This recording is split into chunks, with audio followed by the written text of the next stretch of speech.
As you all know, we are starting a series. We started a series na magpapatuloy na magkakaiba ang nangangaral pero iisang libro ang aming in-expound and we are in Acts, the book of Acts.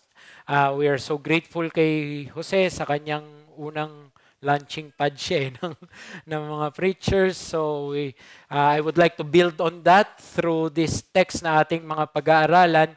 But let's read our text in Acts chapter 1 and for the sake lang din ng konteksto, andyan ba, sinama ba natin ang verse 1? Okay, so 1 to 11, for the sake of time, follow me with your eyes. Ang sa mga, I was aware that you're in your handouts, verse 6 nag-start, but so that we can be refreshed of the context, let's read the first verses. In the first book, O Theophilus, I have dealt with all that Jesus began to do and teach, until the day when he was taken up after he had given commands through the Holy Spirit to the apostles whom he had chosen. He presented himself alive to them after his suffering by many proofs, appearing to them during 40 days and speaking about the kingdom of God.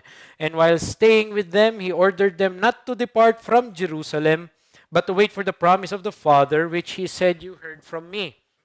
For John baptized with water, but you will be baptized with the Holy Spirit not many days from now. Verse 6, so when they had come together, they asked him, Lord, will you at this time restore the kingdom to Israel? He said to them, it is not for you to know times or seasons that the Father has fixed by his own authority, but you will receive power when the Holy Spirit has come upon you, and you will be my witnesses in Jerusalem and in all Judea and Samaria and to the end of the earth. And when he had said these things, as they were looking on, he was lifted up, and a cloud took him out of their sight. And while they were gazing into heaven as he went, behold, two men stood by them in white robes and said, Men of Galilee, why do you stand looking into heaven? This Jesus who was taken up from you into heaven will come in the same way as you saw him go into heaven. So may the Lord bless the reading of His Word. Ito po ang unang episode ng Acts. And just to remind ourselves, we are setting out to study this book as recorded by Luke. And Acts is the only book in the Scripture that is served as a sequel. Okay, katuloy siya ng Gospel of Luke, so isa ang may akda. And we have to recall that the purpose of Acts, as we have been given, is to show how the work of Christ through His apostles expanded. Okay, so it shows how Christ's church expanded throughout the known world at that time through the ministration of the apostles and the disciples of Christ. Kaya ang Acts is from kingly ascension to kingdom expansion. Sabi ni Brother Jose nung nakaraan, if you would remember, di ba kung wala ang Acts, magugulat ka na lang, Romans. Bakit biglang meron ng Paul? Saan nanggaling yun? Ba't ang dami ng Gentile churches? Which serves sa purpose ni Luke to be a comfort to the Greek Theophilus, maybe a magistrate or somebody na importante, na naging comfort na kahit na Jewish ang roots ng Christianity, na involved ang mga Gentiles, as it will be seen in the narrative of Acts. My purpose to you in the context, bakit natin nire-recall, is to remind ourselves what we are reading. What we are reading is a book in the New Testament that is a narrative didactic. Okay? May mga pagtuturo siya, pero kadalasan, ang karamihan, pag-uulat. Okay? So, treat the book of Acts as a pagkikwento na may mga authorial reportings. Makikita nyo lagi si Luke, lagi siya magre-report after nang nangyari ito and they were added to the church. May ganun siya. Pero siya ay parang broadcasting na may kasamang auditing. Something like that. Makikita nyo papaano na ang pakay niya, ipinapakita niya lumalawak na lumalawak ang reach ng gospel from Jerusalem to the ends of the earth. Until nga kay Paul na yon. So, last sermon, we were given an encouraging lesson by Brother Jose to, di ba, remember that the thrust of the sermon was missional. Acts is very a missionary letter, a missionary narrative. It's the evangelistic thrust of the book. And I'd like to build on that, not by repeating what the Brother Jose has already preached, but by way of encouraging us all to view the first chapter of Acts and the way it prepared the disciples of Christ as to what should be their expectation and their orientation. Sa mga unang talata ng libro ng Acts, huwag niyong isipin na lahat na lang na makikita niyo dito ay prescription. May mga bagay dito na description, dinidescribe. Pero ito ay para maiayos ang orientation at expectation ng mga alagad ni Kristo. So at the onset of the chapter which we are on, Luke is portraying to us here a fledgling, young band of disciples that is in need of a lot of instruction and correction. So nasa batang stage pa lang ang iglesia sa panahon na ito. Before their journey takes them off into the ends of the earth, chapters 1 and 2 gives us actually the preliminary issues they have to address. Kailangan maayos muna natin ito. They must first settle these issues before marching towards their missionary calls. Notice na pansinin natin, no, yung talatang ito, yung kabanatang ito, punong-puno siya ng pagtatama. Laging itinatama ni Kristo through divine revelation ang mga iniisip ng kanyang mga alagad. Ganon nyo siya tignan. May mga expectation yung mga alagad, itinatama ni Kristo dahil kakaiba yung inilatag ni Kristo. Kakaiba yung kaharian niya. It is not the same as their Jewish expectation. The Jewish expectation of the kingdom is one of political and physical. But as we can see, in the inauguration of Christ of His kingdom, you remember our exposition in Luke, approaching the kingdom according to Jesus, that if you see these things, then the kingdom of God is upon you. Nandyan na. May dumating ng phase. So it's not political in its thrust, but more so spiritual. Hence the record of verses 3 to 5. Diba, speaking about the kingdom of God, waiting for the promise. What is the promise? The promise of the Holy Spirit. And in verse 6 to 11, yung talata natin na pagbubulay-bulayan, we notice that time and again, the disciples were being, this is the word, reoriented. Tinatama ng Panginoon yung kanilang pananaw sa kung paano ba dapat nila titignan ng gawain na ipinagkakatiwala sa kanila ng Panginoon. They were being reoriented as to what they should be doing and what they should be looking for. That's why the title of this message is The Kingdom's Orientation and Anticipation. Here, sa mga talatang ito, we see Christ patiently instructing them as to what they should do now that He has already set up His kingdom. Ngayon, tinatag ko na, just remember, this is the resurrected Christ. This is something mind-blowing for them. Ang kausap nila nang galing sa patay. Kabubuhay lang muli. And sinasamahan sila for 40 days, kinakausap sila kung ano ang dapat nilang gawin about the kingdom. So, of course, hindi nila makukuha agad-agad lahat ng dapat nilang makuha. At ito nga yung nilalahad dito ni Luke. At makikita mo si Kristo dito, and throughout Acts, makikita mo Christ is patiently building His church. Christ is patiently giving His church what she needs. Pero makikita natin dito, for our purpose, na sa kaharian ng Diyos, it's like Christ is saying, hindi ito, kumbaga sa laptop, hindi ito Windows 10, Windows 11 na ang operational system. There is something new. It cannot be that your expectation or your orientation to it is what you would apply to the administration ng kaharian ko. In other words, in the kingdom, there is a different operational system and mode that should be reckoned by the followers of the kingdom, by the disciples. That's the lesson. Because Christ's kingdom is a spiritual one. It must be operated and motivated in a way that relies best on the Holy Spirit. Napansin ninyo, hindi padalos-dalos si Kristo. Actually, hush, my disciples. Ganun siya. Sandali lang, maghintay lang kayo. In the famous words of today, kalma lang. Sandali lang, hintayin ninyo yung paparating. Kung si Kristo ay isang sales manager lang, ay hindi pwede. Blitz the market. Tama? Ganun ang strategy. Floodin ninyo lahat ng spaces na pwede ninyong i-flood para maibenta natin ang gospel nito. But this is not a marketing strategy. This is a magnificent, precious kingdom that needs a different operation. Kaya yun ang sinasabi ni Christ dito, na dahil ang kaharian ni Kristo ay spiritual, ito dapat ay iginagawad at itinataguyod sa paraan na nakasalalay sa kanyang banal na espiritu.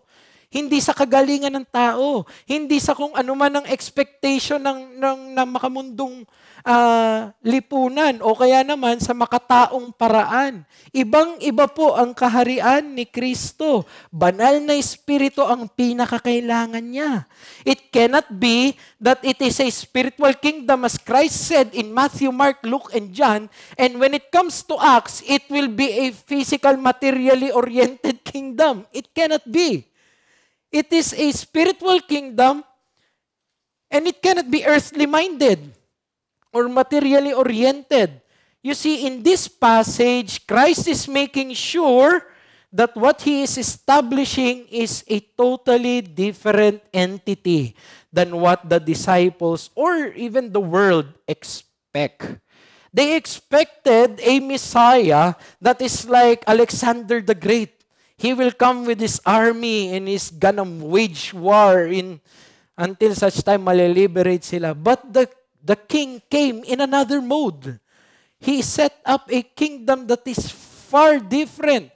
And I dare say it is not just different, it's far greater than what their imagination can even think of. Kaya sabi niya, sandali, it is not like that. Actually, it is more. It is more powerful. It is more expansive, and it is more spiritual. Let's ask the passage, what did the disciples learn from Christ in His ascension? Or I'd like to say there now, what did the disciples learn from Christ before His ascension and in His ascension? So dalawa yung points natin, by God's grace, naging dalawa, a spiritual orientation and a heavenly anticipation. Read with me once again the passage, verses 6 to 8, bago ko ibigay observation. Basahin natin. So when they had come together, verse 6, they asked Him, Lord, will you at this time restore the kingdom to Israel? He said to them, it is not for you to know the times or seasons that the Father has fixed by His own authority, but you will receive power when the Holy Spirit has come upon you, and you will be my witnesses in Jerusalem and in all Judea and Samaria and to the end of the earth. So, tignan natin. The disciples' first question is about the kingdom's chronology. Tama? Will you at this time restore the kingdom to Israel? But Christ's insistence, yung sagot niya, ini-insist ni Christ, is about not chronology, the kingdom's efficacy, potency. Ang sagot ang tanong is about when, pero ang sinagot ni Christ is about what or how. Napansin niyo yun? Hindi ba marunong ng logic si Christ? Pero bakit ganun ang sagot niya? Bakit hindi na lang niya sinagot na yes or no? Bakit ganito yung pagsagot niya? I'll just give an apologetical point. You may have heard preachings from this text na may mga theological circles that use this episode to defend a certain brand of theology. I was once a member of that brand of theology. Well, the rationale of the dispensational view is this. The dispensational view is that the disciples, what they were asking was the right logical na tanong, question, in the orientation of Christ. Di ba sabi nung text previously, for 40 days, they were talking about the kingdom. Christ was teaching them. Ang logical na tanong is, so ganun pala, Panginoon. So ibabalik mo na ba ngayon ang kaharian sa Israel? So that was the logical na conclusion daw ng passage na yon. If hindi pala ganun ang kaharian ni Kristo, as the dispensationalists would say, di dapat kinorek na sila ni Kristo doon. Dapat nirebuke sila ni Christ. Mga hindi ba kayo nakikinig? Ganon dapat daw yung sagot. Actually, one of my favorite preachers is ganon ang pananaw niya. Si John MacArthur, ganon ang pananaw niya. Na if this is the right time to correct the disciples about their view of the kingdom. So because Christ did not correct them, it should stand that what their view of the kingdom, that it is. Yun pala dapat yun. Christ should have rebuked them if they were mistaken with their views. I'd like to answer that before tayo mag-proceed sa ating mga exposition. Kasi nataon, sa Jack and Poy namin, napunta sa akin itong text na to. So ako nga, address ng issue na to. Okay, I'll stick my neck. Okay. Answer number 1. Pakinggan nyo to. Paano natin sasagutin ito? At this particular time, remember, the church is a fledgling. Hindi pa solid ang kanilang pananaw sa lahat ng bagay. Matututo pa lang sila. May Jerusalem Council pa nga eh. May mga madadagdag pa sa kanilang kaalaman at wala pa yung revelasyon ng banal na Espiritu sa kanila so that they would know more broadly what the kingdom is. Although nandun na nga. So the disciples at this time, answer number 1, still needs maturity in their understanding of the kingdom. They will have a better understanding about the Holy Spirit's working in the future. Hintayin ninyo, plug ko lang. Sa chapter 2, may preacher din dito na siya naman magdi-deal with ng mga issues na yon. Hulaan nyo na lang kung sino. Pero the Holy Spirit hindi pa na ipo-pour out. May iba pa silang pananaw. Kaya nga iba pa yung orientation nila. Answer number 2 is this. It is wrong for us to believe that Christ did not correct the disciples here. Read the text again. May pagtatama si Kristo. Sinasabi ng marami, di dapat tinama ni Kristo. Ang sinabi lang ni Kristo, wag mo munang alamin yung mga bagay na yan. But look at the text again. Sabi niya, it is not for you to know times or seasons that the Father has fixed by His own authority. You see the next word, but. Kumbaga merong change of face. Dito ka tumingin. Tinama ng Panginoon kung saan ka dapat nakatingin. Huwag kayo tumingin dyan.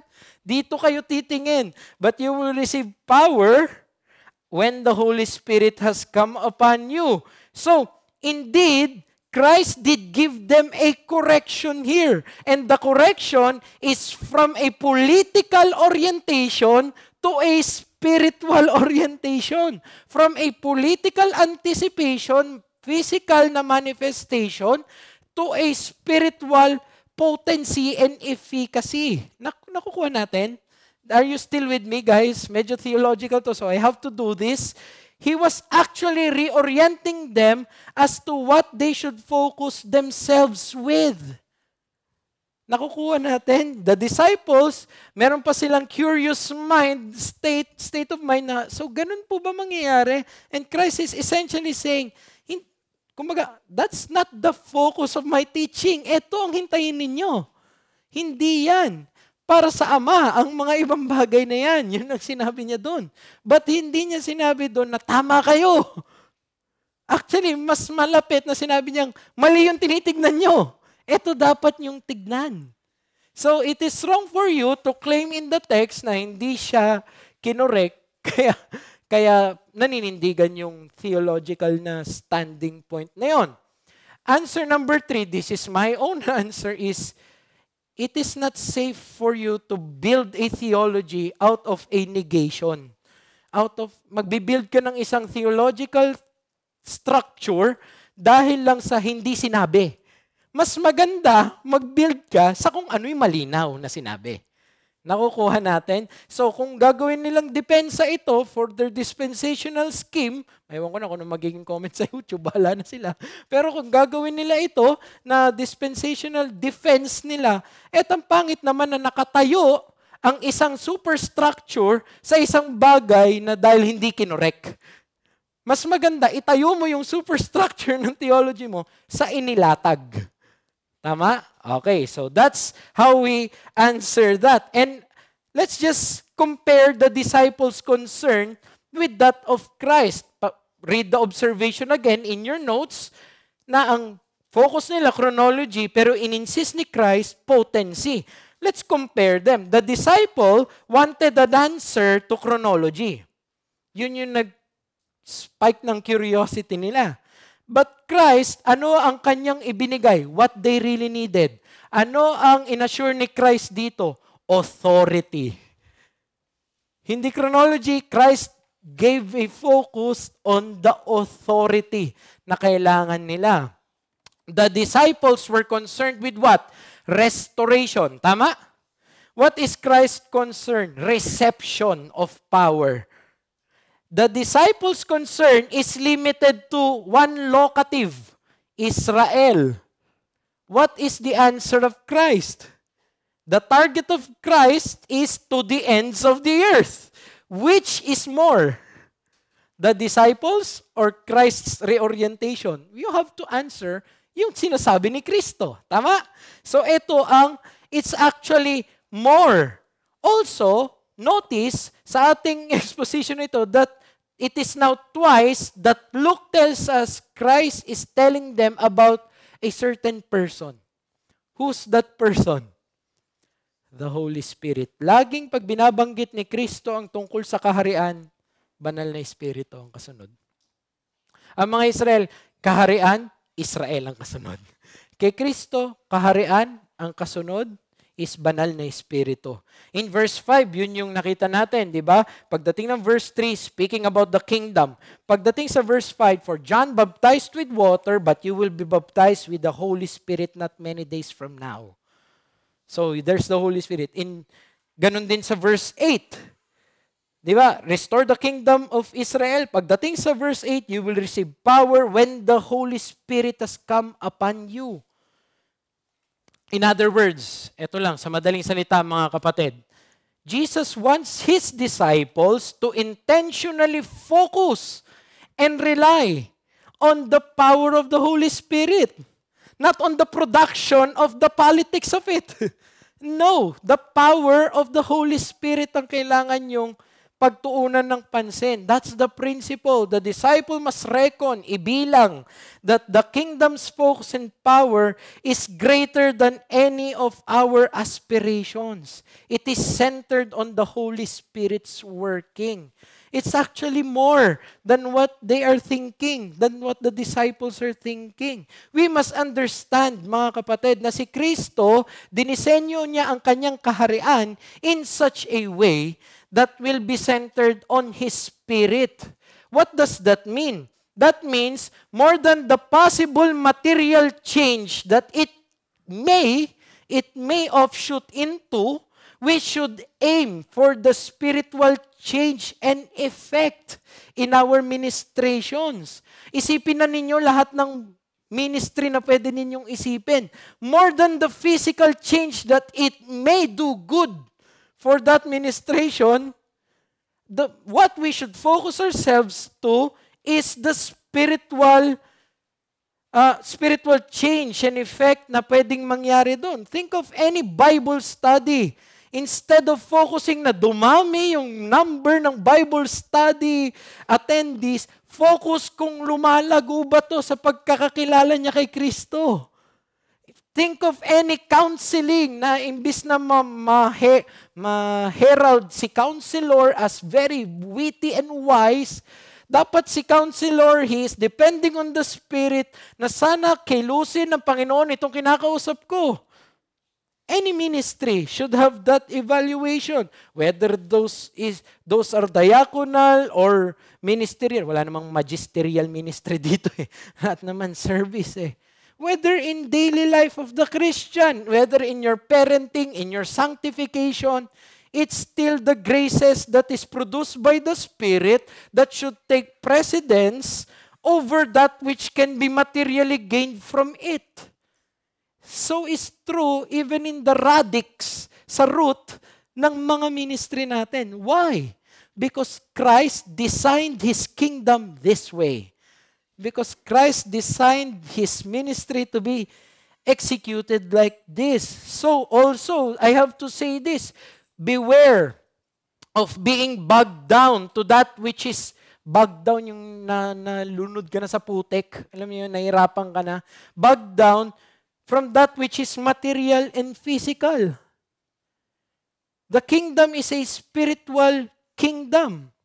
There is an eschatological orientation that sa nakumakalat ngayon, no, that focuses more on the change that will be external than that which is internal. That is alien to the New Testament. Every eschatological challenge in the New Testament from Acts to from Matthew to Revelation, it demands ethics. It demands internal na pagbabago. The test of eschatology is ethics. May pagbabagong mangyayari. Hindi the test of eschatology is kayamanan, riches, the pearly gates, and the gold na ano. And if you really have a hope in Christ, hindi ka magkakasakit. Alam mo, mga ganitong masyadong nakatingin sa physical blessings that is gonna happen in the future. There is a promised restoration. There is a promised renewal, but not yet. Not yet. Huwag tayo mag-focus dun sa not yet lang na yon. Ang mahirap, ginawa na nating na maraming theology, main thing, yung mga para sa mga second coming pa. Para sa new heavens and new earth pa. So anong lalabas? Ang ebanghelyo nila, pang second coming din in a way na kailangan pag naligtas ka, hindi ka na magkakasala, hindi ka na magkakasakit, hindi ka tatama ng kung ano-ano. Kaya nung nagkaroon ng pandemic, tumahimik sila lahat. Because the health and the wealth gospel will not be empirically defended. Madaling magsalita ng ganon. If everything is well, yan na, tinamaan na ng sakit. Di na mantsahan ang ebanghelyo nila. Pero hindi naman kasi ganon ang pinaka-drive ng kingdom. What happens when the eschatological orientation focuses on the external rather than the internal? It produces materialistically driven Christians, which is not supposed to be. You know what should be the production of the kingdom in the New Testament? Spirit-led Christians. Hindi materially driven, spirit-led na mga Kristiyano. There are Christian circles that tends to focus on this and it ends up grieving the very Holy Spirit ironically. They focus on the person and work of the spectacular works of the Holy Spirit that they end up grieving the very person that they're trying to give regality to. The Holy Spirit. Ilan na ang may charismatic claim na ganyan? Well, you know what, guys? To be truly spiritual, truly relying on the Holy Spirit will be evident in one thing. It's not riches. It's not you're gonna be healthy, wealthy. One word ang mangyayari kapag ang Holy Spirit ang namumuno sa puso ng tao. Holiness. Kabanalan ang makikita, hindi kayamanan. Kabanalan both in heart, in motive, and in hands, in actions. So what's the application para sa atin? Every aspiration you have for the kingdom must be oriented towards the fulfillment of it through the power of the Holy Spirit. Is it wrong to have good aspirations and wider ministries, broader followings in your ministry? No. But you have to depend on the work of the Spirit. This is something that is instructive sa ating lahat. as sometimes I am given a chance to give a counsel to a brother or a sister, nangihingi ng advice.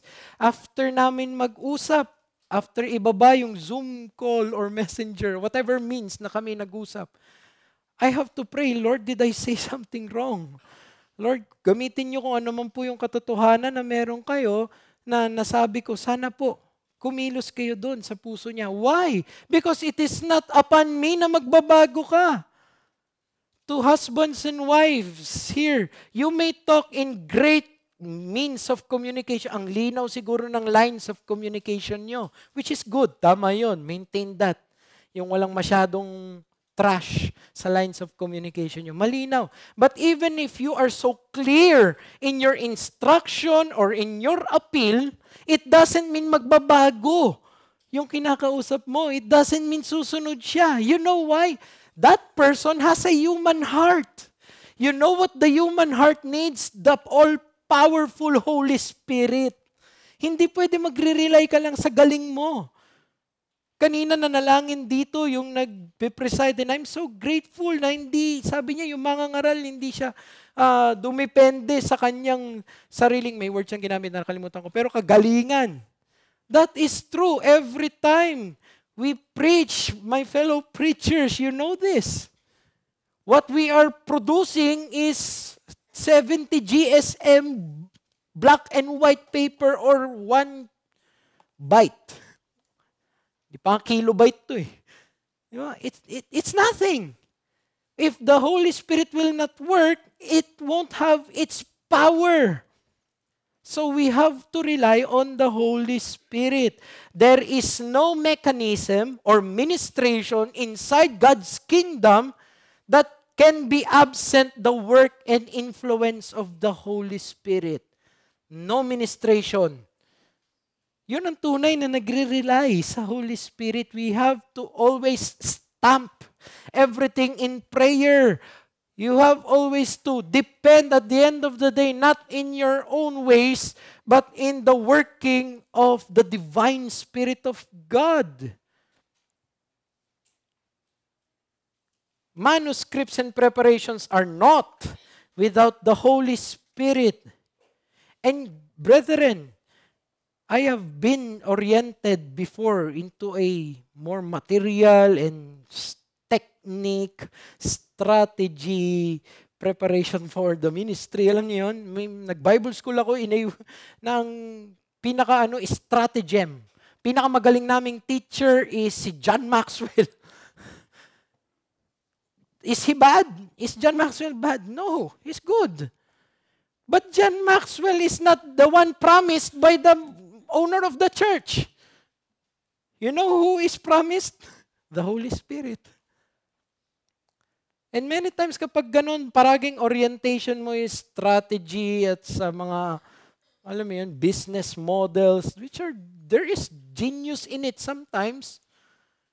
Pero it will not do what it should produce in the kingdom. Why? Because there is a different operational system. There should be the work of the Holy Spirit. Pansin, kakalungkot, ang daming Bible school, mas maraming project about sa cutouts at sa kung ano-ano, kaysa kung paano manalangin. Paano mag-prepare. May Bible school akong alam, hindi ko na babanggitin, mas marami ang piano recital kaysa sa homiletical outlines na assignment. Paano nangyari yun? Hindi naman conservatory yung pinasok mo, seminary yung pinasok mo. But you see there the philosophy in ministry that what you need is to know what the people want, and what the people want, you should give to them. That's not the kingdom. Sorry. The kingdom is not in your designs, it's in the design of the one who made the kingdom. Who owns the kingdom? God.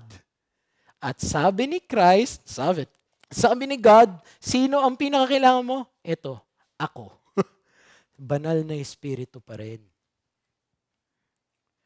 Brethren, a ministry that fails to rely on the Holy Ghost for its efficacy is an anti-apostolic ministry. Ulitin ko, a ministry that fails to rely on the Holy Ghost for its efficacy is an anti-apostolic ministry. It is alien to the apostles na hindi ka magre-rely sa Holy Spirit. Tanungin natin, salvation for the lost.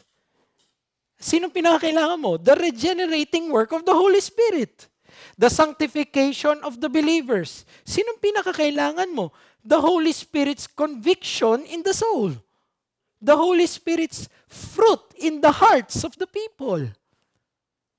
The understanding of God's will. Paano mo malalaman yon? You need the work of the Spirit through the Word. Ang tawag doon is illumination. You need the Spirit. Do you want to enter God's kingdom? It cannot be by your power. Sa mga bisita namin dito, gusto mo makapasok sa kaharian ng Diyos, hindi pwedeng yung susi mo, ginawa mo sa sarili mo. Hindi, kailangan mo banal na Espiritu. Kailangan mo si Kristo. Kailangan mo yung pangako na ibibigay niya. Kailangan nakatuon ka doon. Hindi maaaring sa sarili mong gawa. If you want to enter the kingdom of God, ye must be born again. Who can do that? People can do suicides, but they cannot born themselves. They cannot give birth to themselves. They can end themselves, but they cannot give birth to themselves. Who can give birth to your spiritual life? The Holy Spirit. So alangan naman nagsimula ka with the Holy Spirit, pero lalago ka without Him. Alangan naman nagsimula ang iglesia powered by the Spirit, pero now modern age, hindi na rin natin kailangan ng banal na Espiritu. That is false. That is unbiblical. Mag-ingat tayo kapag gano'n ang direksyon ng ating mga ministeryo. It cannot be by your power. It must be through the Spirit's power. Reckon as a disciple, ibilang mo, o kaya tignan mo na dapat ang focus mo sa banal na Espiritu. So when nagkaroon kayo ng alitan sa bahay ni hubby o ni babe, and you have said every gentle word that you can muster, at the end of the day, Lord, please, work in the heart. Work in my heart. At the end of the day, if you have memorized all the catechisms that was given to you, at the end of the day, you still plead, Lord, save me. Lord, change me. At the end of the day, hello my fellow book readers, when you have read every title of that issue na pinaglalabanan mo sa buhay mo, whatever works of the flesh yan, and you've read every book, at the end of the day, you know in your mind and in your heart, hindi pa rin ako magbabago kung hindi mo ko tutulungan, Panginoon. Work your Spirit in me. That's how we should do things. So there is that spiritual orientation in the kingdom, but secondly, there is also a heavenly anticipation. You see, nangyari sa kanila, pinangako ng Panginoon, what will be given to them, you will receive power, and what will happen to them, and you will be witnesses, martyrs. You will be martyrs to the ends of the earth. Look at the text. Basahin natin, no? Pagkasabi niya na, you will be my witnesses, para kasing ang iniisip natin, pag witnesses, di ba parang testigo lang? Hindi, ang witnesses dyan is handang mamatay. Okay. So, kayo, parang i-dramatize ko lang, no? Kayo, mga alagad ko, manda kayo. May darating, at kayong lahat ay magiging handa dapat mamatay sa iba't ibang dako ng mundo. And when he had said these things, they were looking on, bigla siyang umangat. Just imagine that narration. Kakasabi lang sa amin na pwede kami mamatay sa pagtitestigo namin. Tapos bigla siyang nag-ascend. Nakukuha ninyo, what would happen to you? You will be wait, Lord. Gaganon ka, sandali. Mamamatay kami. Saan ka pupunta? Gaganunin mo dapat. Pero ang sabi dito, when, verse 9, and when he had said these things, they were looking on, and he was lifted up, and a cloud took him out of their sight. And while they were gazing into heaven as he went, behold, two men stood by them in white robes and said, Men of Galilee, why do you stand looking into heaven? Tanungin ko kayo kung kayo nandun, bakit nakatingin kayo sa langit? Di ba yun naman talaga dapat mangyari? Magugulat ka. Anong mangyayari ngayon? What now? It's like the disciples are saying, what now? But here, binigyan sila ng gagawin nila. This Jesus who was taken up from you into heaven will come in the same way as you saw him go to heaven. So through divine revelation, the disciples were again corrected as to what they should do with what they see. The episode is riddled with what? Heavenly realities. Ilang beses ginamit yung word na heaven? 4 na beses. So no doubt, this is the literal physical ascension of Christ. Nag-ascend si Christ. Ito pala yung nangyari. By the way, sinabi na ni Luke ito nung una. Nag-ascend si Christ. Diba? Ito yung summary niya. Ito yung mga nangyari after na nag-resurrect at nag-ascend na si Christ, at ito yung mga nangyari. Ito yung binigyan niya pa ng zoom in. Ganito talaga yung nangyari. Na biglang sinabi ni Christ, magiging martyr sila, and then tsaka pala siya nag-ascend. Kung ako yun, hihina yung pananampalataya ko. Magugulumihanan ako. Pero ito, by divine revelation, the event caused something bewildering to the disciples. They were left gazing and standing. It's as if they were saying, wow, majestic eh. But now what? Paano naman tayo? And the answer is an angelic message, move on. You will be witnesses unto me. You have to go on from where you're standing to move on. Pagdating sa chapter 2, yun na yun. Hintayin nyo na lang kung sino yung susunod ulit na mag-ano doon. Paano sila mag-move on doon. To get going. Isn't it ironic na yung nangyari? They were gazing heavenward, was corrected by these mysterious men to march on. Ang ironic, di ba? Bakit kayo nakatayo? Kinorek pa sila. But parang kumbaga kung if I will be irreverent, ba't nakatunga nga kayo dyan?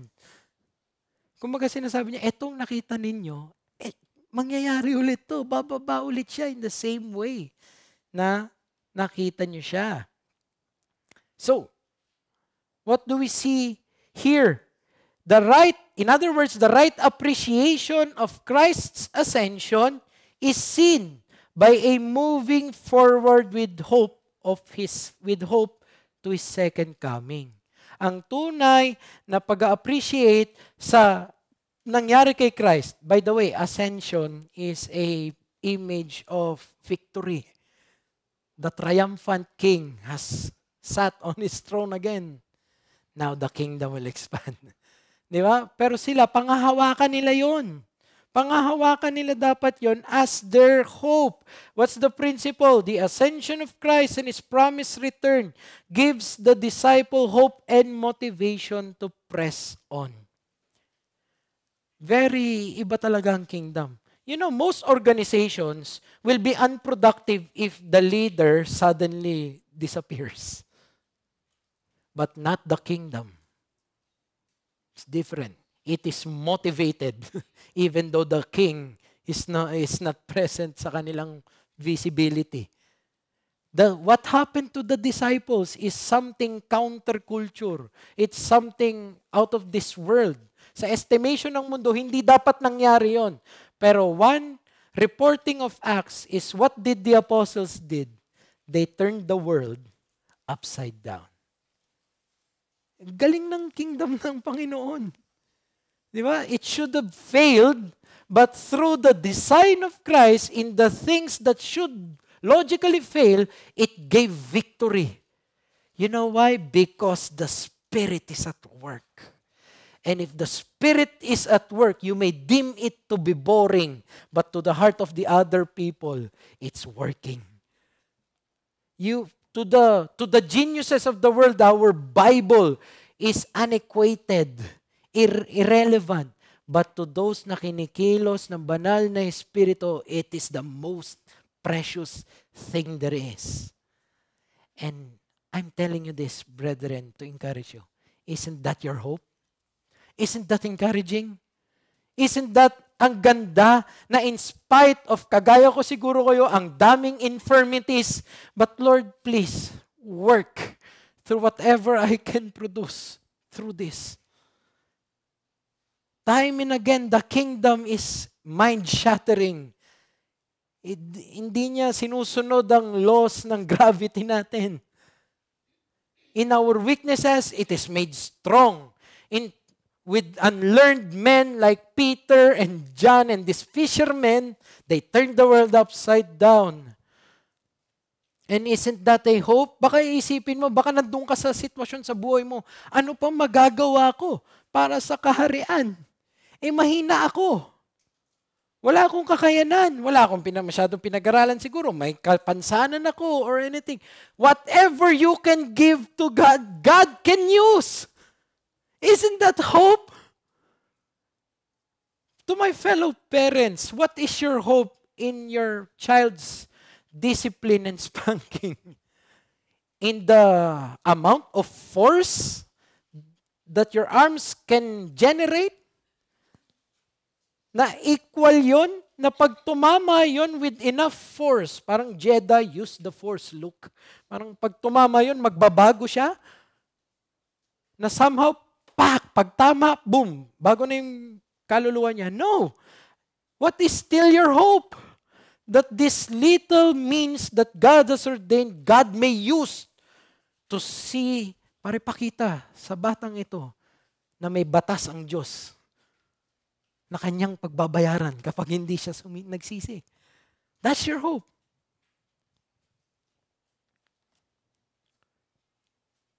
The Christ Church is more energized with the hope of His coming again. In the kingdom, the right appraisal of hoping in Christ is seen in willingness to move forward with whatever you have for God. With whatever you have. Ang gandang ng kingdom natin, hindi kailangan may PhD ka para pumasok, para maging kagamit-gamit. We understand providential na situations. And even in your providential hindrances, it may be used by God. You know that sa story ng evangelicals, the Puritans, and in America, ang naging sikat na sermon is that of Jonathan Edwards. Right? Sinners in the hands of an angry God. You know that in some historical accounts, ginamit yon, yung nagkaroon ng effect yon, in the replicate. Hindi sa original niyang binigay. And in the pangalawang best, ibig sabihin hindi nung una niyang prinish yun, yung fresh pa. Kumbaga, ginamit niya yung manuscript na yon sa susunod na ibang occasion. At sinasabi na si Jonathan Edwards daw, nakaganon lang. Binabasa lang niya yung manuscript. At tas yung mga tao kumakapit na sa pillars, wala ba mercy ang Diyos? Gumagana na yung banal na Espiritu. Even though hindi yun ang pinakamagandang dynamic na pwedeng gawin ni Jonathan Edwards. But God can use those. And you may think, ano pang pwede ko gawin sa kaharian? Well, God is not limited to your limits. Just give yourself to God. Paggamit mo lang. You never know. You never know that your friendliness, yung mag-aakay pala ng isa na makita niya si Kristo. You never know that mode of battle with your sanctification na tinatry mong kalabanin yung kasalanan na ito at hindi mo pinayagan yung kasalanan. May nakatingin pala sa'yo at na-encourage pala. You never know. So I encourage you, brethren, wag mong limitahan ang pwedeng gawin ng banal na Espiritu sa katapatan na pwede mong pang ibigay. Magpakatapat ka lang.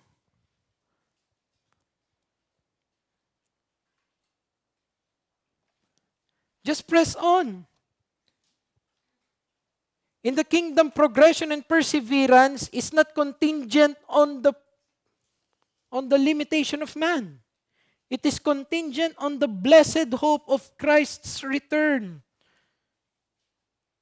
So when all is said and done, brothers, sisters, when your schedules are all said and done, ask this question: am I still doing this in light of my Savior's coming again?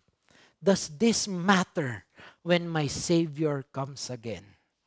That's when you know if you're doing your work just for the sahod or you're doing it as a form of your service to God.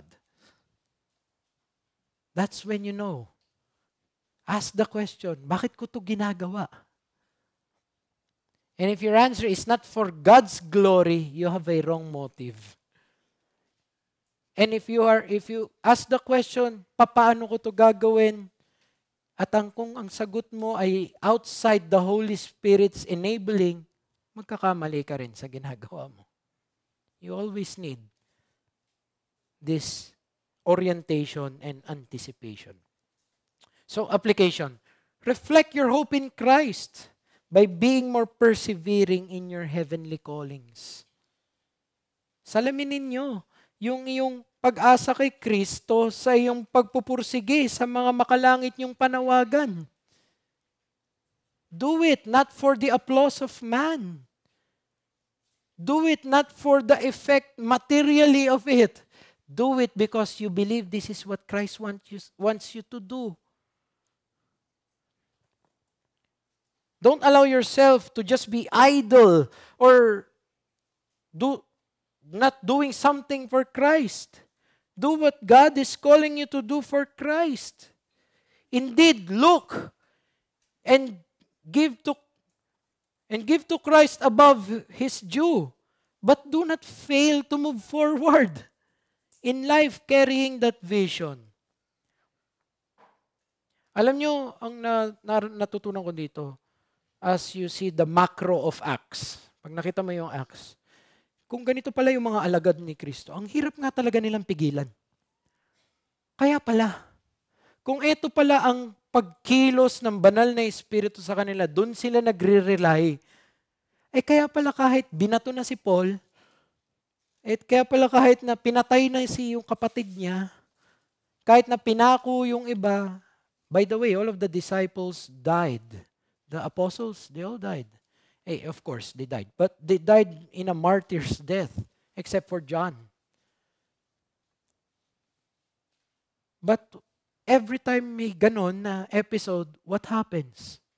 The church is energized. One of their best deacon, Stephen, died at the hands of Paul. But what happened? Because of the persecution, the kingdom expanded. It's amazing. Hindi na pipigilan. And even this, ganun din dapat tayo. If in this life, Christ is indeed your hope, then you will be one individual that is very difficult to hinder from accomplishing your task for God. Even until death. By the way, that's being witnesses. That's the witnesses. So, brothers, face your challenges in life with a heavenly vision that at the end of the day, your hope is in Christ alone. Kakantayin natin, Be Thou My Vision. You know what that hymn is? It's a hymn that constantly reorients one's heart na ang gusto lang niyang tignan si Kristo. Be Thou my vision, O Lord of my heart. Not be all else nothing, be all else to me, save that thou art. Thou my best thought, by day or by night, waking or sleeping, thy presence, my light. Pagdating sa huli, High King of heaven, my victory won. May I reach heaven's joys, O bright heaven's sun. Heart of my own heart, whatever befall, still be my vision, O ruler of all. If you believe Christ is the King indeed of this kingdom, then He should be your main motivation in going on, in pressing on. Conclusion, God's church is composed of people who looks inward to the Holy Spirit for strength and looks forward to Christ's coming again for hope. Tayo manalangin. Father, thank you that the kingdom that you have given unto us is not operated by man's flesh. We're just grateful that the contingency is on your power, on the Holy Spirit. Kasi kapag hindi, we will fail, Father.